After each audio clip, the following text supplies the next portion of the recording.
Now, in Ukraine, elite military units play a crucial part in defending waterfront lines, such as those along the Dnipro River and the Black Sea.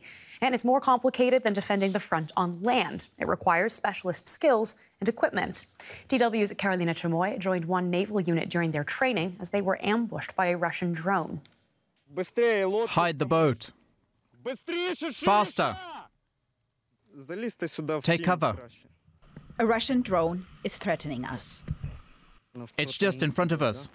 What started as an exercise has become now a serious situation. We're tracking the... We have to move.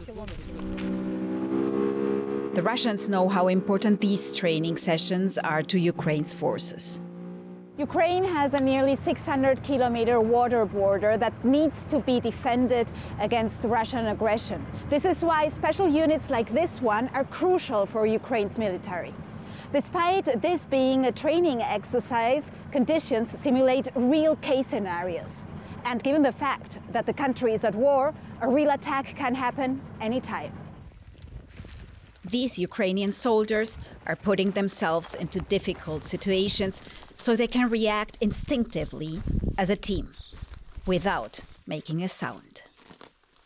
The most difficult thing is saving the wounded, evacuating them, and delivering them to a medical facility under enemy drone and aviation threat. Covertly evacuating someone in an aquatic environment is the worst-case scenario. This Naval Special Forces unit has to be able to do that and much more as part of its job defending Ukraine's water borders. The Russian fleet could disembark thousands of troops anywhere along the coastline. If we don't have appropriate weapons and personnel, they could occupy cities like Odessa, cutting Ukraine off from the Black Sea. Our strategic routes pass through the sea. We can't win the war without access to the Black Sea. We have to keep control of this region. The unit also includes divers who risk their lives in waters littered with mines. Each operation is a challenge. We often go in first to check the bottom, the coast, and part of the land area to detect enemy observation posts or avoid detection. Each location and job is new. We divers need better equipment to detect mines and minimize underwater time in enemy territory. Current detection means are only short range, requiring close proximity to the enemy. We need tools for longer underwater travel to avoid putting our boats at risk. This would allow us to operate 10 to 15 kilometers from the enemy's shore. Navigating their way through mines when they get to shore is also crucial.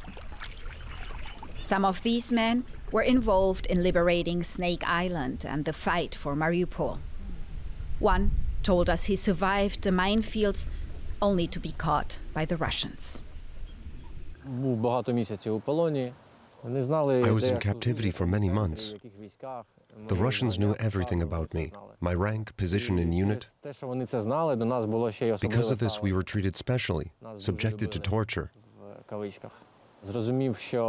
realized our enemy has no humanity or mercy. When I returned, I was determined to fight again, knowing the human body can withstand incredible things. And now he's fighting again, back with his unit. These men are young, committed, and extremely motivated, but they say they are not enough. I think it's impossible to change the course of the war with these tasks alone. In order to change the course of this large-scale war, much more effort is needed from the leadership of our country. For example, a new law on mobilization. Because there are not enough people, we have losses. I'm no longer talking about our troops only, but about the infantry. We have losses. These men might be the sharp tip of the Ukrainian armed forces, yet they worry that without more and better weapons and more people behind them, all this could be in vain.